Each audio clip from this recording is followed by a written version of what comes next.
أيها الإخوة والأخوات، نستمع الآن إلى تلاوة الجزء 11 من القرآن الكريم بصوت القارئ الشيخ عبد الباسط عبد الصمد رحمه الله. أعوذ بالله من الشيطان الرجيم. إنما السبيل على الذين يستأذنونك وهم أغنياء رضوا بأن يكونوا مع الخوالف وطبع الله على قلوبهم فهم لا يعلمون. يعتذرون إليكم إذا رجعتم إليهم قل لا تعتذروا لن نؤمن لكم قد نبأنا الله من أخباركم وسيرى الله عملكم ورسوله ثم تردون إلى عالم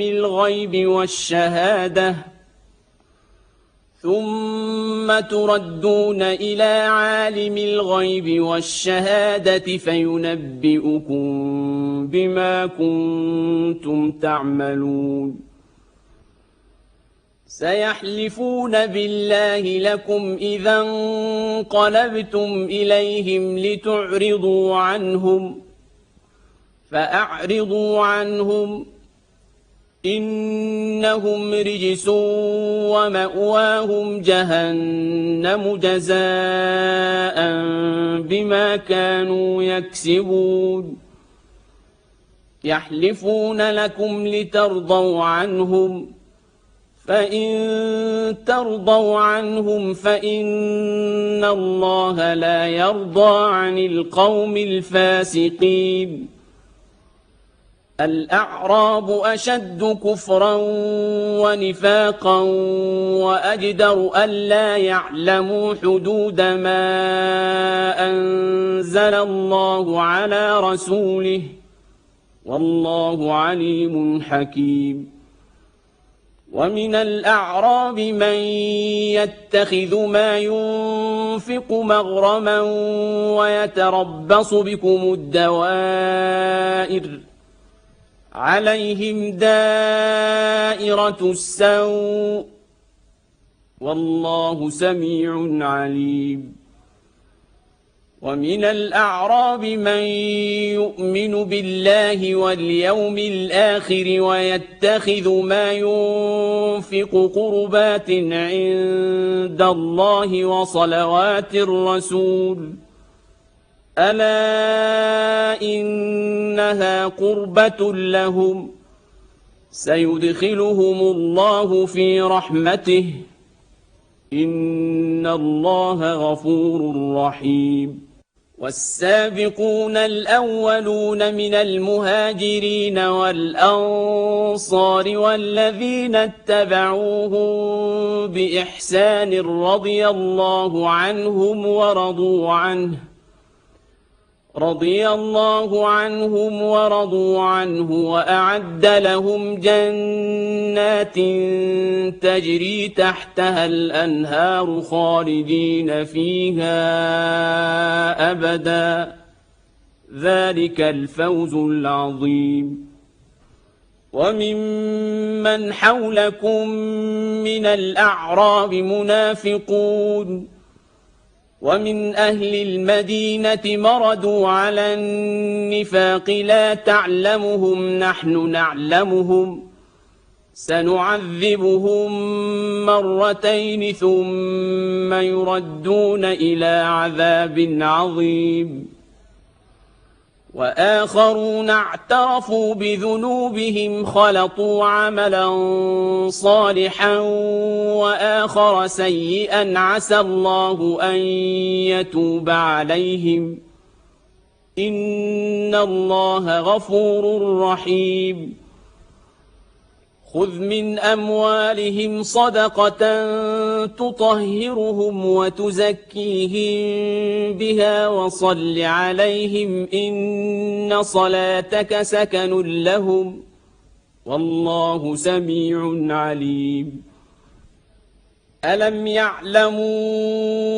أن الله هو يقبل التوبة عن عباده ويأخذ الصدقات وأن الله هو التواب الرحيم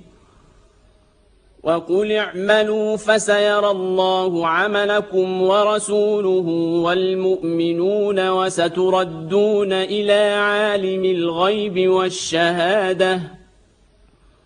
وستردون إلى عالم الغيب والشهادة فينبئكم بما كنتم تعملون وآخرون مرجون لأمر الله إما يعذبهم وإما يتوب عليهم والله عليم حكيم والذين اتخذوا مسجدا ضرارا وكفرا وتفريقا بين المؤمنين وإرصادا لمن حارب الله ورسوله من قبل وليحلفن إن أردنا إلا الحسنى والله يشهد إنهم لكاذبون لا تقم فيه أبدا لمسجد أسس على التقوى من أول يوم أحق أن تقوم فيه رجال يحبون أن يتطهروا والله يحب المطهرين أفمن أسس بنيانه على تقوى من الله ورضوان خير أم من أسس بنيانه على شفا جرف هار فانهار به في نار جهنم والله لا يهدي القوم الظالمين لا يزال بنيانهم الذي بنوا ريبة في قلوبهم إلا أن تقطع قلوبهم والله عليم حكيم إن الله اشترى من المؤمنين أنفسهم وأموالهم بأن لهم الجنة يقاتلون في سبيل الله فيقتلون ويقتلون وعدا عليه حقا في التوراة والإنجيل والقرآن ومن أوفى بعهده من الله فاستبشروا ببيعكم الذي بايعتم به وذلك هو الفوز العظيم التائبون العابدون الحامدون السائحون الراكعون الساجدون الآمرون بالمعروف والناهون عن المنكر والحافظون لحدود الله وبشر المؤمنين ما كان للنبي والذين آمنوا أن يستغفروا للمشركين ولو كانوا أولي قربى من بعد ما تبين لهم أنهم أصحاب الجحيم وما كان استغفار إبراهيم لأبيه إلا عن موعدة وعدها إياه فلما تبين له أنه عدو لله تبرأ منه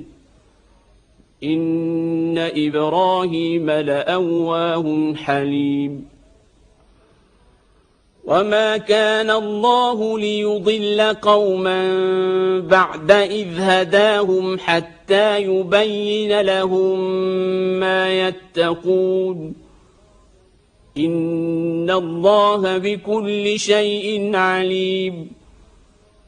إن الله له ملك السماوات والأرض يحيي ويميت وما لكم من دون الله من ولي ولا نصير لقد تاب الله على النبي والمهاجرين والأنصار الذين اتبعوه في ساعة العسرة من بعد ما كاد يزيغ قلوب فريق منهم ثم تاب عليهم إنه بهم رءوف رحيم وعلى الثلاثة الذين خلفوا حتى إذا ضاقت عليهم الأرض بما رحبت وضاقت عليهم أنفسهم وظنوا أن لا ملجأ من الله إلا إليه ثم تاب عليهم ليتوبوا إن الله هو التواب الرحيم يا أيها الذين آمنوا اتقوا الله وكونوا مع الصادقين ما كان لأهل المدينة ومن حولهم من الأعراب أن يتخلفوا عن رسول الله ولا يرغبوا بأنفسهم عن نفسه ذلك بأنهم لا يصيبهم ظمأ ولا نصب ولا مخمصة في سبيل الله ولا يطؤون موطئا يغيظ الكفار ولا ينالون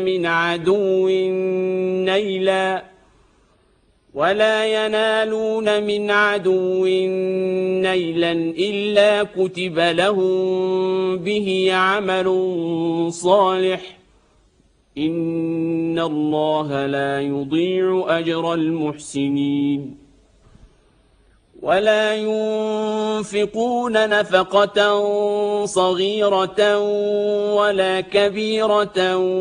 ولا يقطعون واديا إلا كتب لهم ليجزيهم الله أحسن ما كانوا يعملون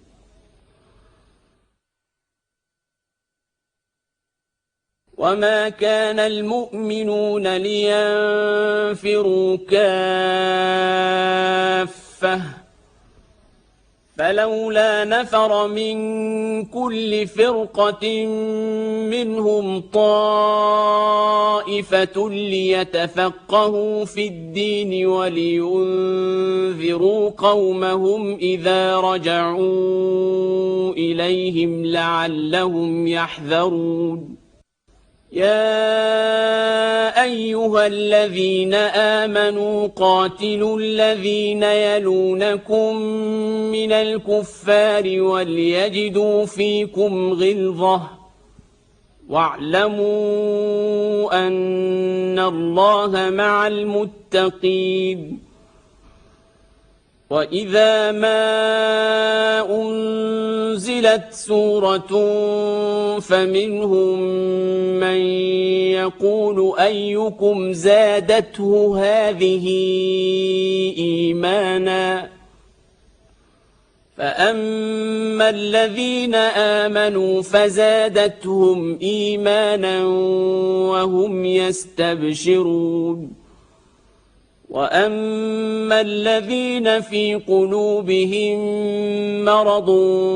فزادتهم رجسا إلى رجسهم وماتوا وهم كافرون أولا يرون أنهم يفتنون في كل عام مرة أو مرتين ثم لا يتوبون ولا هم يذكرون وإذا ما أنزلت سورة نظر بعضهم إلى بعض هل يراكم من أحد ثم انصرفوا صرف الله قلوبهم بأنهم قوم لا يفقهون لقد جاءكم رسول من أنفسكم عزيز عليه ما عنتم حريص عليكم بالمؤمنين رءوف رحيم فإن تولوا فقل حسبي الله لا إله إلا هو عليه توكلت وهو رب العرش العظيم بسم الله الرحمن الرحيم ألف لام را تلك آيات الكتاب الحكيم أكان للناس عجبا أن أوحينا إلى رجل منهم أن أنذر الناس وبشر الذين آمنوا أن لهم قدم صدق عند ربهم قال الكافرون إن هذا لساحر مبين إن ربكم الله الذي خلق السماوات والأرض في 6 أيام ثم استوى على العرش يدبر الأمر ما من شفيع إلا من بعد إذنه ذلكم الله ربكم فاعبدوه أفلا تذكرون إليه مرجعكم جميعا وعد الله حقا إنه يبدأ الخلق ثم يعيده ليجزي الذين آمنوا وعملوا الصالحات بالقسط والذين كفروا لهم شراب من حميم وعذاب أليم بما كانوا يكفرون هو الذي جعل الشمس ضياء والقمر نورا وقدره منازل لتعلموا عدد السنين والحساب ما خلق الله ذلك إلا بالحق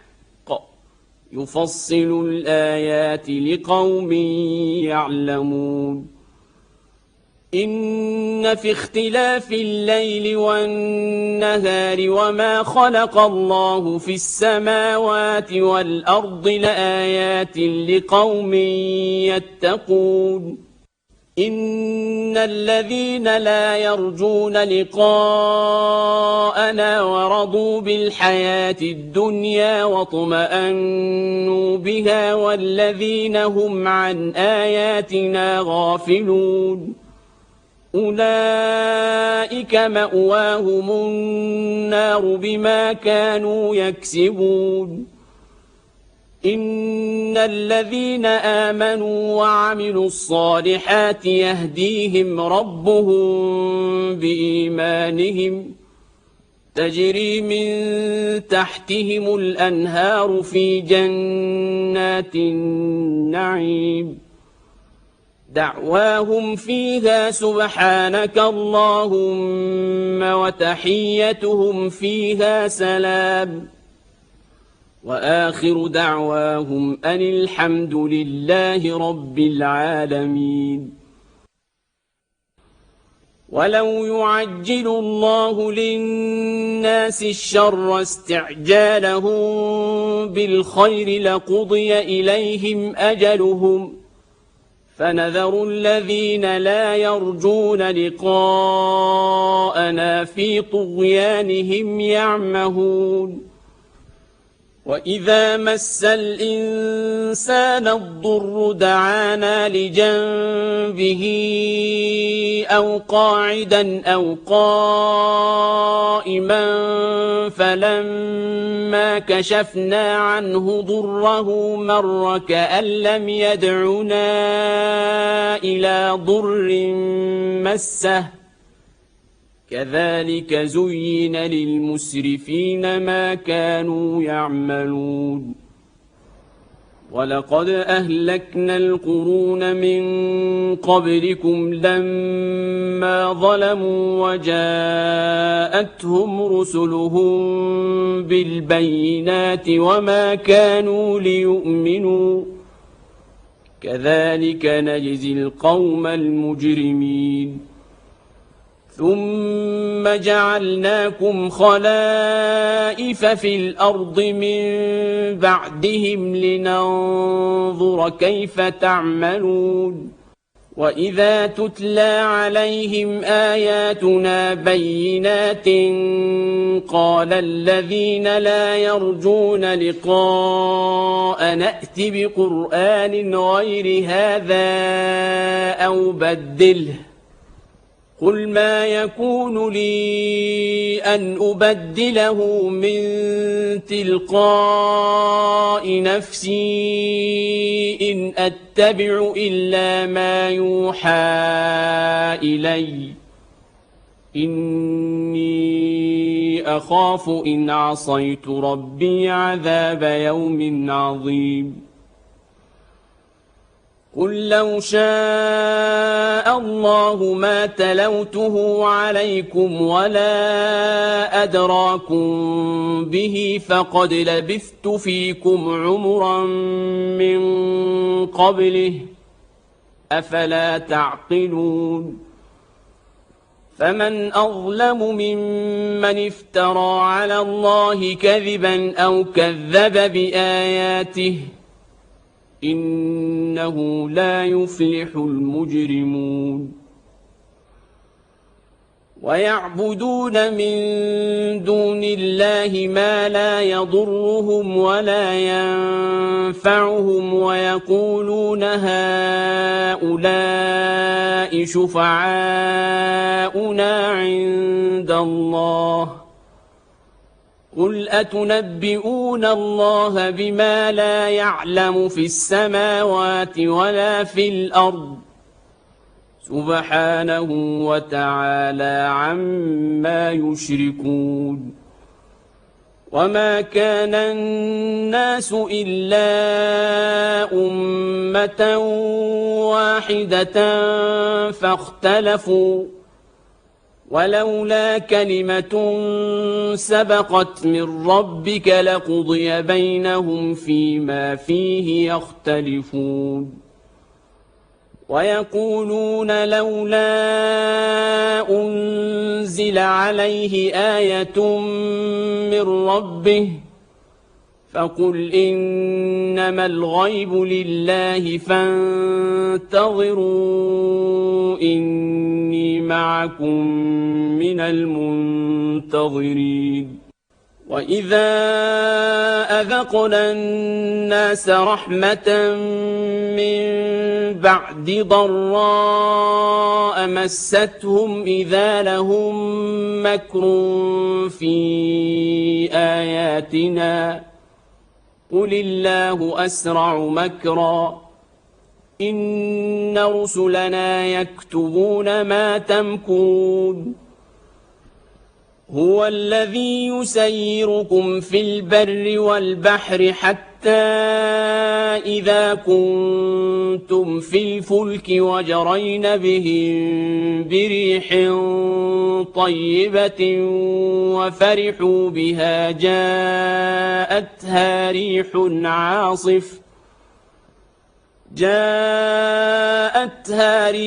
عاصف وجاءهم الموج من كل مكان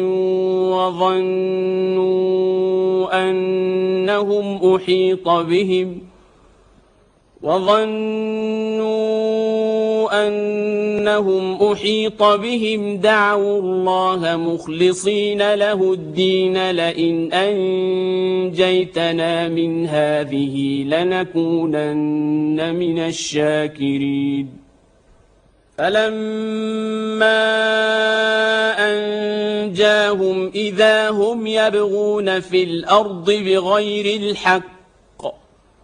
يا أيها الناس إنما بغيكم على أنفسكم متاع الحياة الدنيا ثم إلينا مرجعكم فننبئكم بما كنتم تعملون إنما مثل الحياة الدنيا كماء إن أنزلناه من السماء فاختلط به نبات الأرض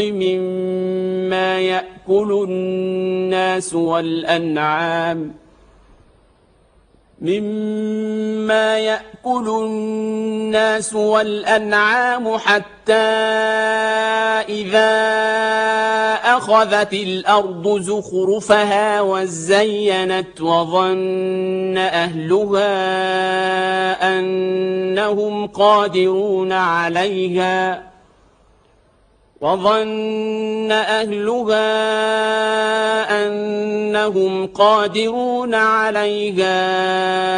أتاها أمرنا ليلا أو نهارا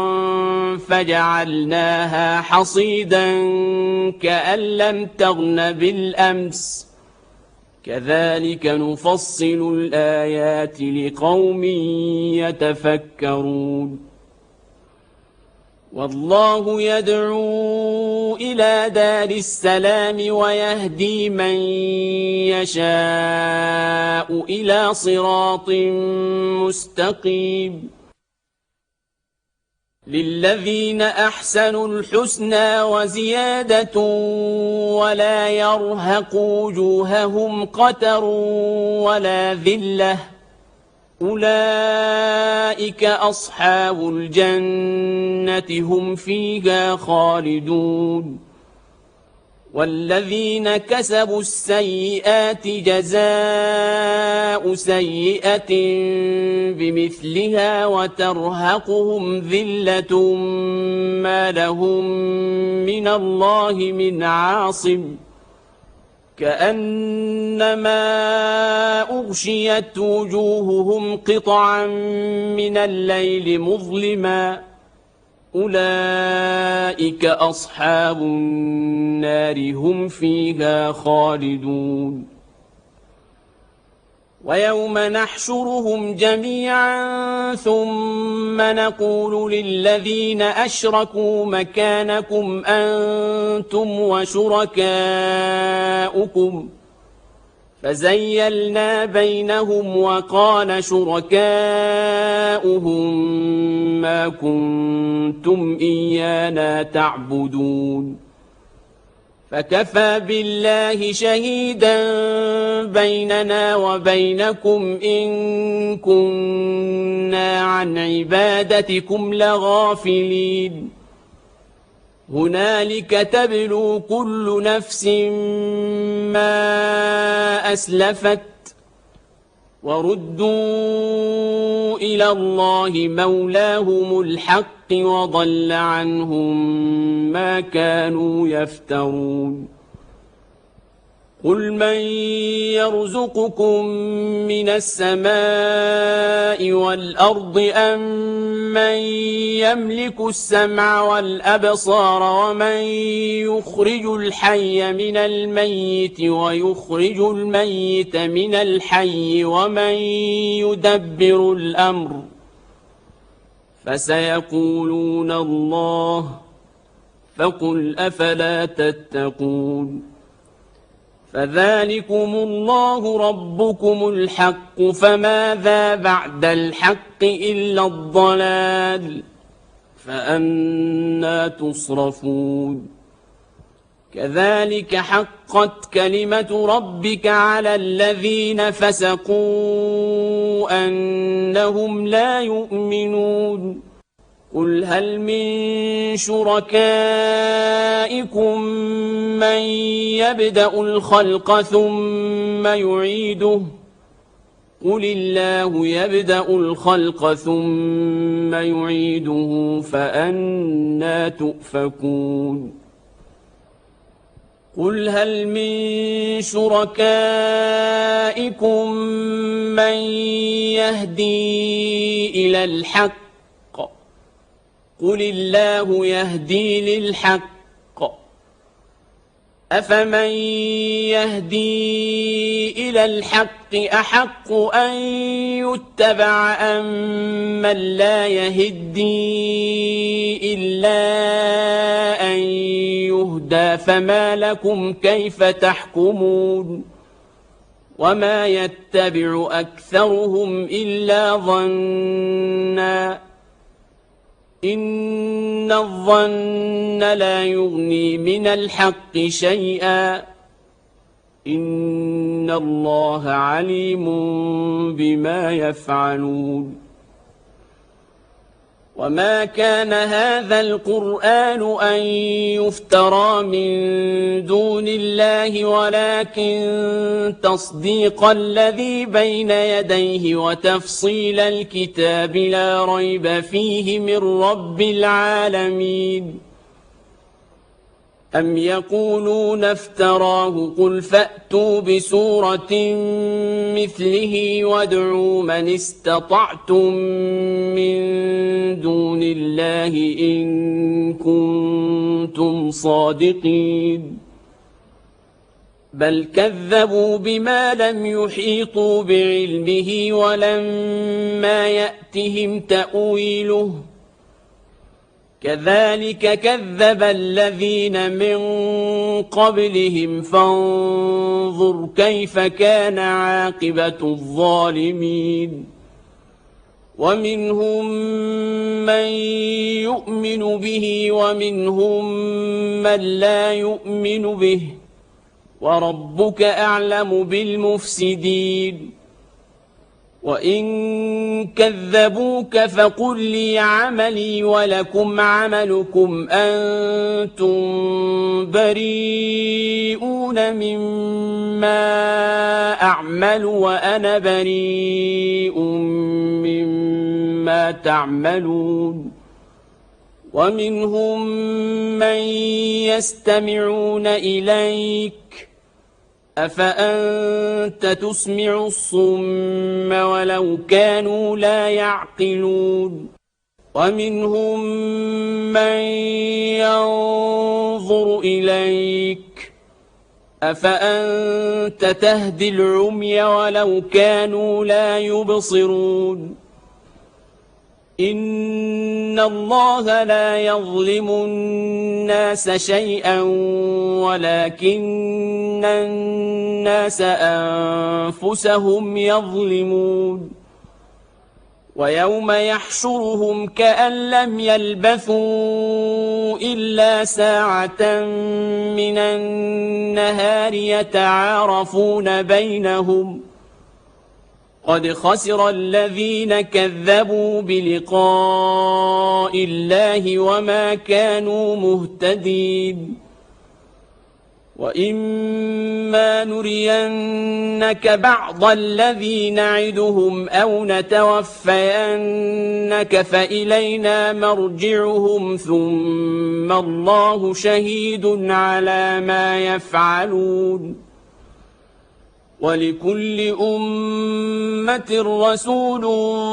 فإذا جاء رسولهم قضي بينهم بالقسط وهم لا يظلمون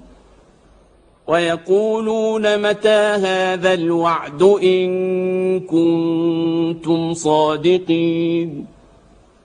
قل لا أملك لنفسي ضرا ولا نفعا إلا ما شاء الله لكل أمة أجل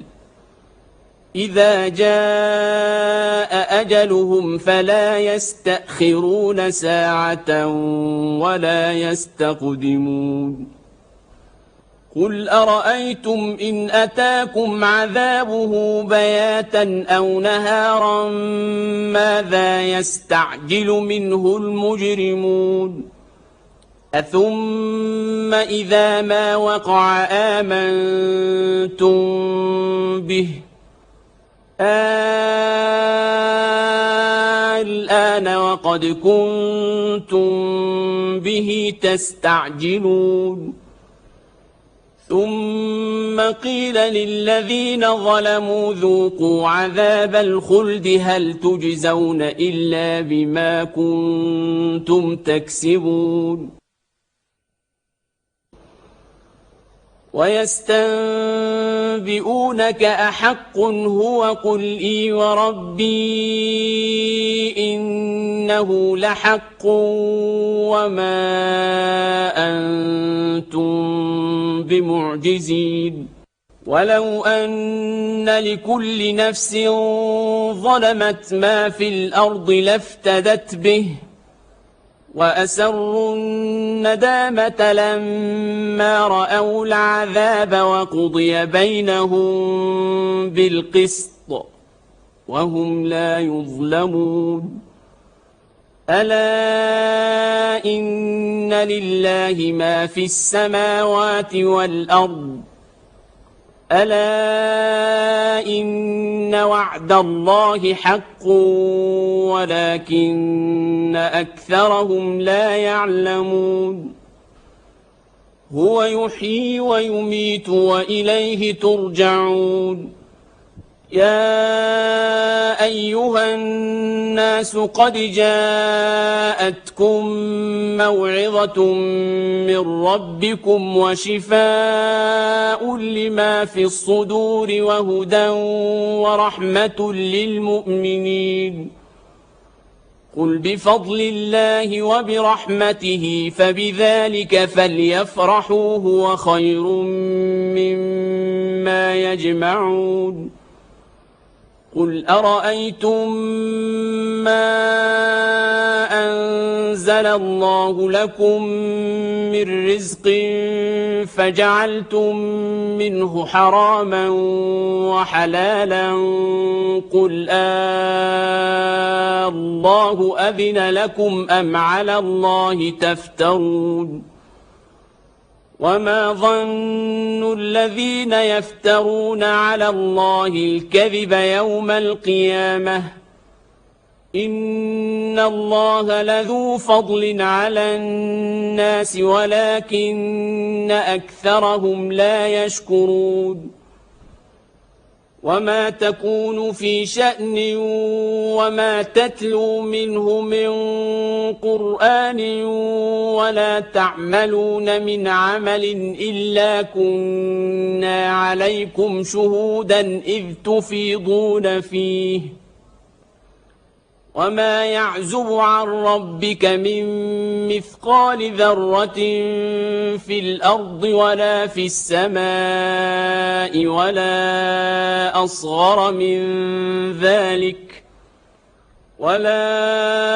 أصغر من ذلك ولا أكبر إلا في كتاب مبين ألا إن أولياء الله لا خوف عليهم ولا هم يحزنون الذين آمنوا وكانوا يتقون لهم البشرى في الحياة الدنيا وفي الآخرة لا تبديل لكلمات الله ذلك هو الفوز العظيم ولا يحزنك قولهم إن العزة لله جميعا هو السميع العليم ألا إن لله من في السماوات ومن في الأرض وما يتبع الذين يدعون من دون الله شركاء إن يتبعون إلا الظن وإن هم إلا يخرصون هو الذي جعل لكم الليل لتسكنوا فيه والنهار مبصرا إن في ذلك لآيات لقوم يسمعون قالوا اتخذ الله ولدا سبحانه هو الغني له ما في السماوات وما في الأرض إن عندكم من سلطان بهذا أتقولون على الله ما لا تعلمون قل إن الذين يفترون على الله الكذب لا يفلحون متاع في الدنيا ثم إلينا مرجعهم ثم نذيقهم العذاب الشديد بما كانوا يكفرون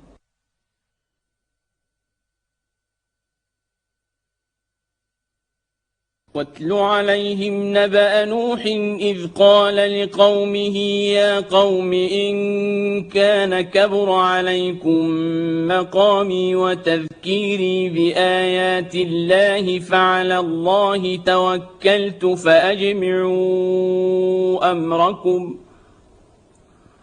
فأجمعوا أمركم وشركاءكم ثم لا يكن أمركم عليكم غمة ثم قضوا إلي ولا تنظرون فإن توليتم فما سألتكم من أجر إن أجري إلا على الله وأمرت أن أكون من المسلمين فكذبوه فنجيناه ومن معه في الفلك وجعلناهم خلائف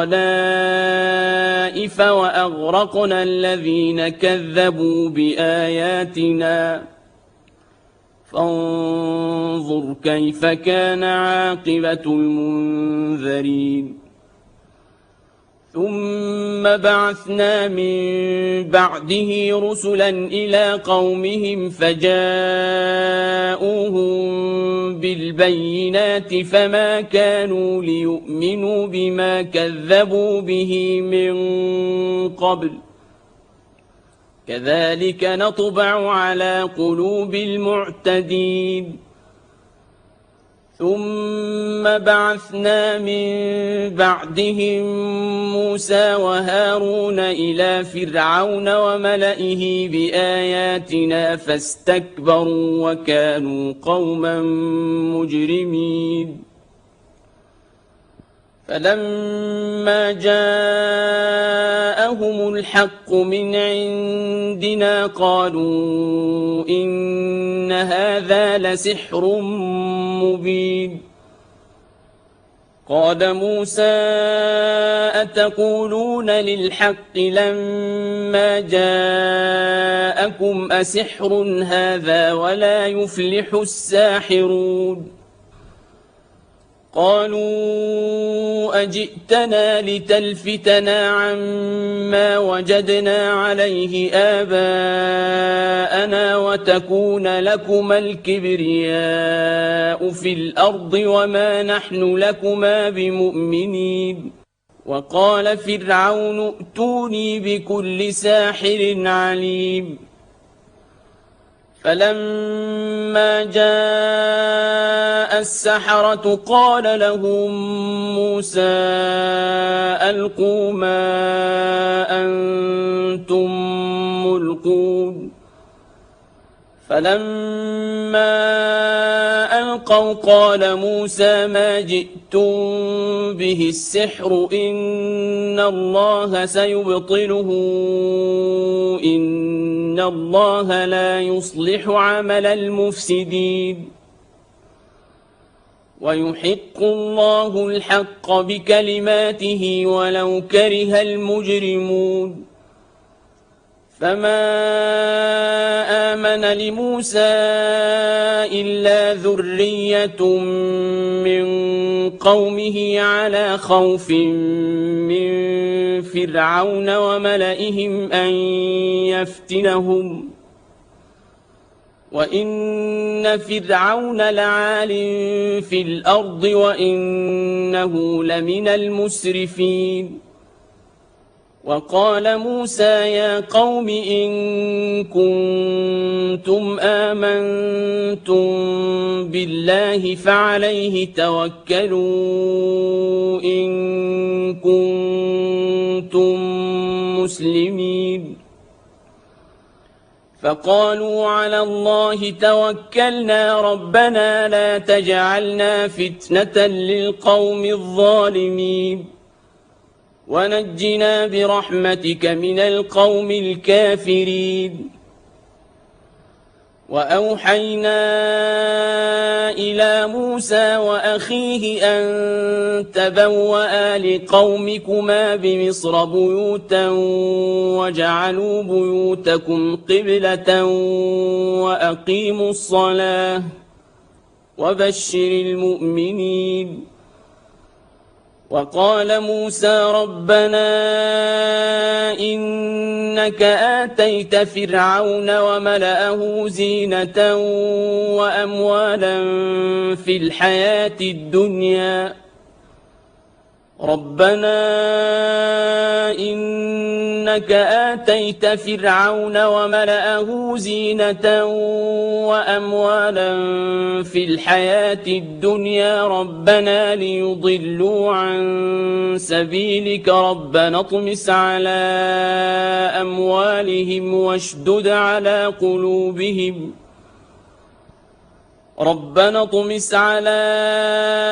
أموالهم واشدد على قلوبهم فلا يؤمنوا حتى يروا العذاب الأليم قال قد أجيبت دعوتكما فاستقيما ولا تتبعان سبيل الذين لا يعلمون وجاوزنا ببني إسرائيل البحر فأتبعهم فرعون وجنوده بغيا وعدوا حتى إذا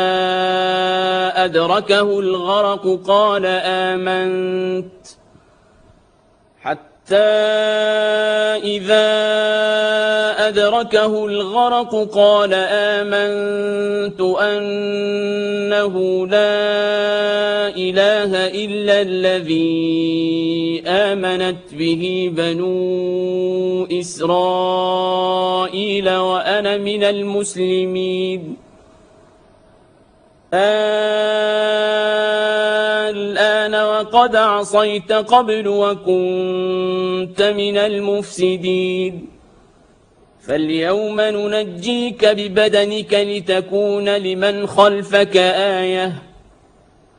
وإن كثيرا من الناس عن آياتنا لغافلون ولقد بوأنا بني إسرائيل مبوأ صدق ورزقناهم من الطيبات فما اختلفوا حتى جاءهم العلم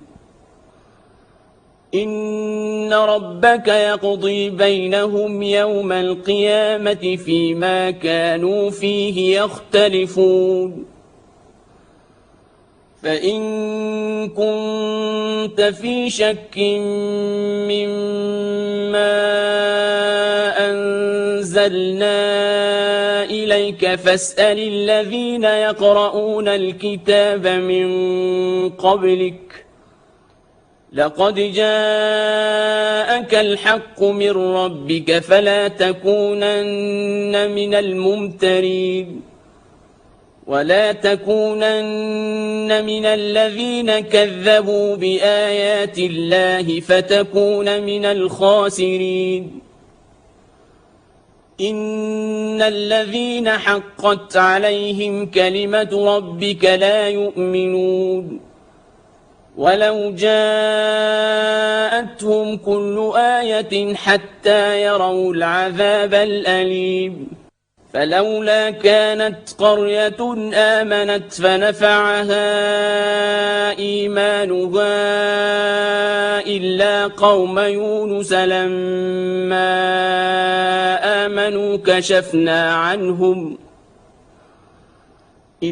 قوم يونس لما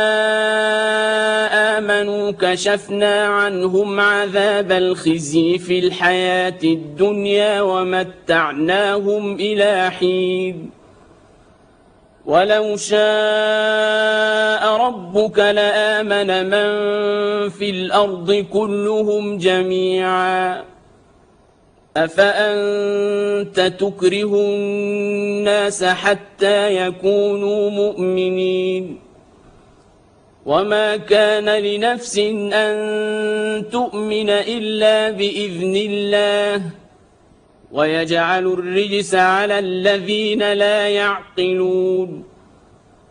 قل انظروا ماذا في السماوات والأرض وما تغني الآيات والنذر عن قوم لا يؤمنون فهل ينتظرون إلا مثل أيام الذين خلوا من قبلهم قل فانتظروا إني معكم من المنتظرين ثم ننجي رسلنا والذين آمنوا كذلك حقا علينا ننجي المؤمنين قل يا أيها الناس إن كنتم في شك من ديني فلا أعبد الذين تعبدون من دون الله ولكن أعبد الله الذي يتوفاكم وأمرت أن أكون من المؤمنين وأن أقم وجهك للدين حنيفا ولا تكونن من المشركين ولا تدع من دون الله ما لا ينفعك ولا يضرك فإن فعلت فإنك إذا من الظالمين وإن يمسسك الله بضر فلا كاشف له إلا هو وإن يردك بخير فلا راد لفضله يصيب به من يشاء من عباده وهو الغفور الرحيم قل يا أيها الناس قد جاءكم الحق من ربكم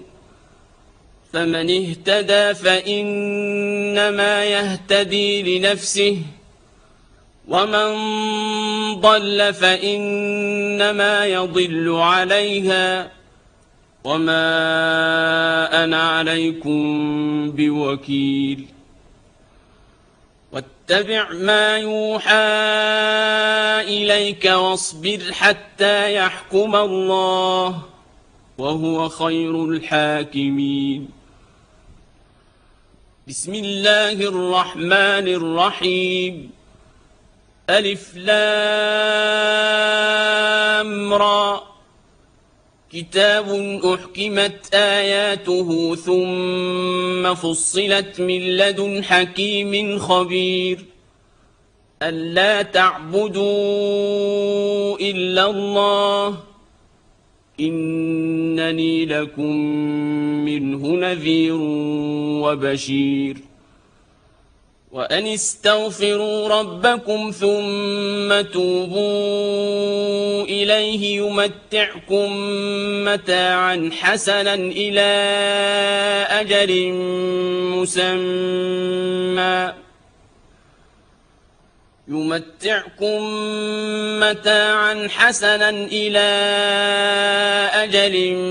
مسمى ويؤت كل ذي فضل فضله وإن تولوا فإني أخاف عليكم عذاب يوم كبير إلى الله مرجعكم وهو على كل شيء قدير ألا إنهم يثنون صدورهم ليستخفوا منه ألا حين يستغشون ثيابهم يعلم ما يسرون وما يعلنون إنه عليم بذات الصدور. أيها الإخوة والأخوات، وهكذا انتهت تلاوة الجزء المخصص لهذا اليوم ضمن المصحف الكامل للقارئ الشيخ عبد الباسط عبد الصمد رحمه الله.